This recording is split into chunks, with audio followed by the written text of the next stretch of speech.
أجل وأوسع.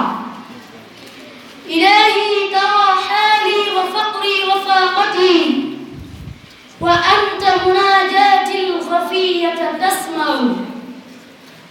إلهي فلا تقطع رجائي ولا تزغ فؤادي، فلي في سيل جودك مطمع. وأشهد أن سيدنا محمدًا عبد الله ورسوله، وأشهد أنه أدى الأمانة وبلغ الرسالة ونصح الأمة وأقام الصلاة وآتى الزكاة وجاهد في الله حق الجهاد حتى أتاه اليقين. اللهم صل وسلم وزد وبارك على سيدنا محمد وعلى آله الطيبين الطاهرين وأصحابه الأبرار المتقين وعلى جميع الأنبياء والمرسلين. عباد الله، السلام عليكم ورحمة الله وبركاته.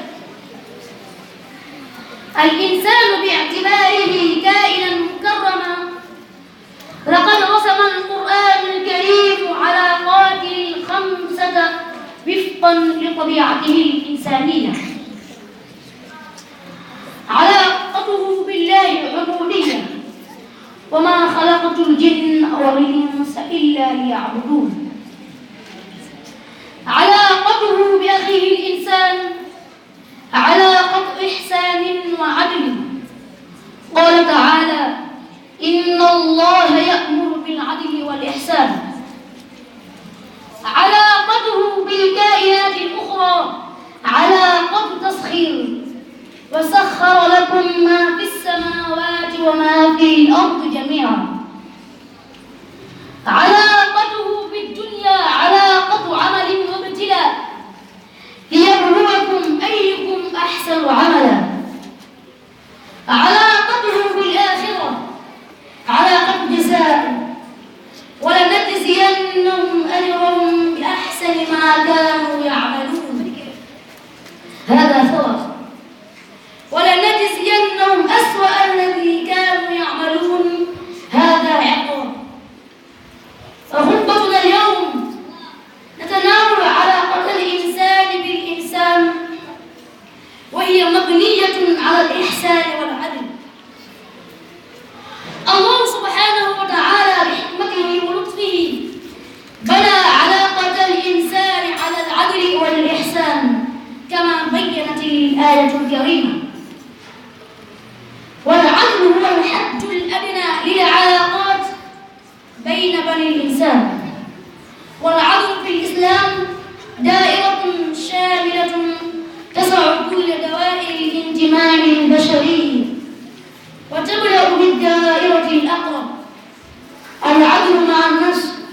قال تعالى: يا أيها الذين آمنوا كونوا قوامين بالقسط شهداء لله ولو على أنفسكم. وتليها دائرة الأسرة، الآباء والأمهات والأزواج.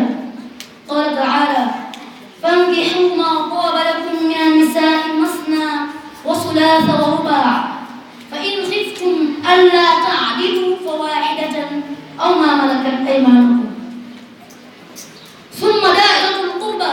قال تعالى: وإذا قلتم فاعدلوا ولو كان ذا قربى. وفي مكان آخر تجمع كل دوائر مجتمعة. قال تعالى: يا أيها الذين آمنوا كونوا قوامين بالقسط شهداء لله ولو على أنفسكم أو الوالدين والأقربين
الأمن وتطيب الحياة.